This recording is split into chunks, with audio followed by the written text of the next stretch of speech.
Art versus entertainment. Is there a difference? If you've never considered this question before, take a moment and consider it now. Go ahead, pause this video and work out your views on the matter. Reached a conclusion or still unsure? In my experience, people tend to come down fairly strongly on one or other side of the conceptual fence. Is there a dividing line between the two categories of art and entertainment? Or is it all just a matter of individual taste? If you're hoping that I'll provide a convincing conclusion in this video, then I'm afraid I may disappoint you. My aim for this video is not to find an unambiguous answer to the question, as if such a thing were possible, but firstly to explore the two main opposing views, and secondly to ask you to consider your opinion and then share your thoughts in the comments. I plan to record a part 2 video on this topic, which will be directly influenced by your comments, so please don't be shy, do leave a comment and I may end up discussing it in my next video. I recently asked my beloved Patreon supporters what their views were on this divisive subject. I received a range of responses, with one in particular standing out. Professor Michael Trimble, who is a behavioural neurologist and a lover of the arts, especially opera, gave me the following advice. Regarding making this video on art and entertainment, he said, "I can only recommend you avoid the bother." Sorry, Michael, but as you can see, I have recklessly plunged ahead, like Odysseus sailing past the sirens. I only hope I'm tied with sufficient rigour to the mast.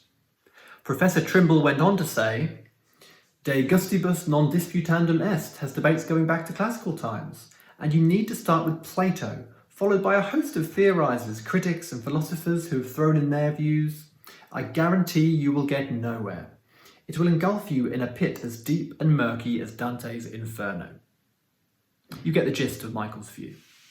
And I do see his point. Thank you, Michael, for making it.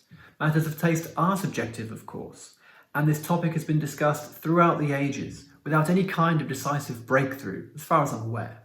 But nevertheless, I think it is important to regularly contemplate this topic, as it may shed light on why we or others consume this or that item of art or of entertainment, if indeed it even makes sense to separate these two categories at all.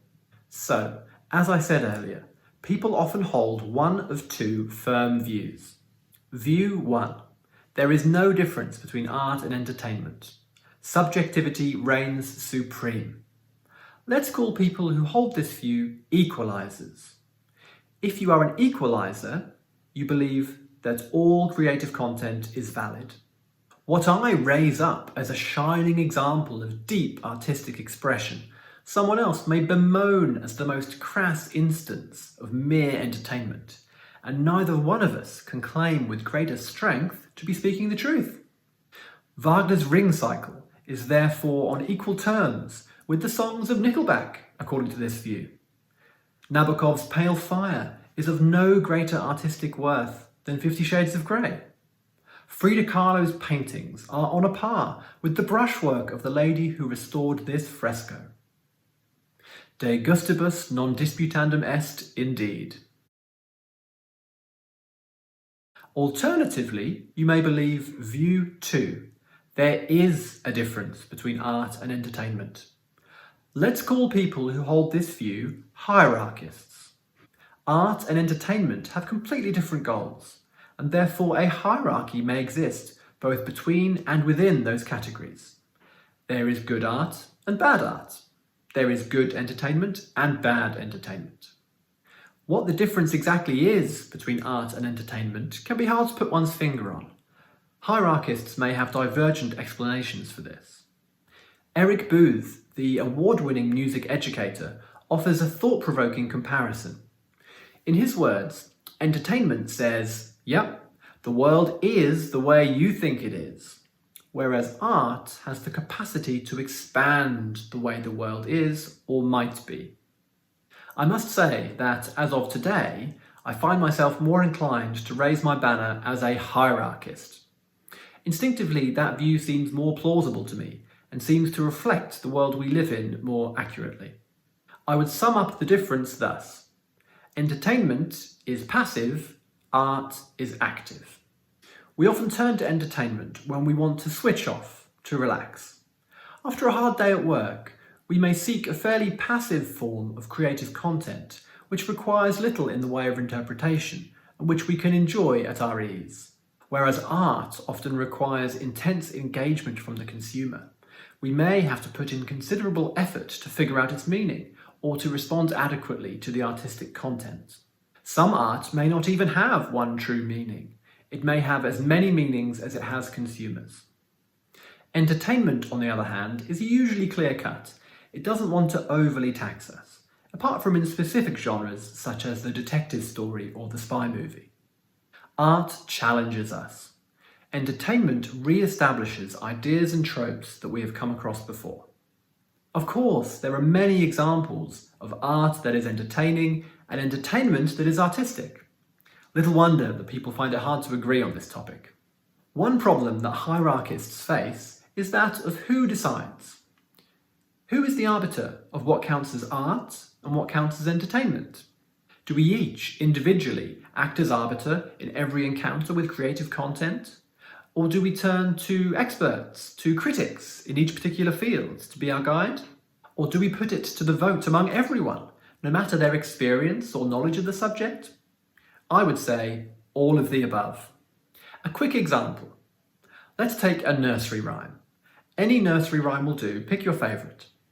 These are simple tunes meant to appeal to and entertain young children.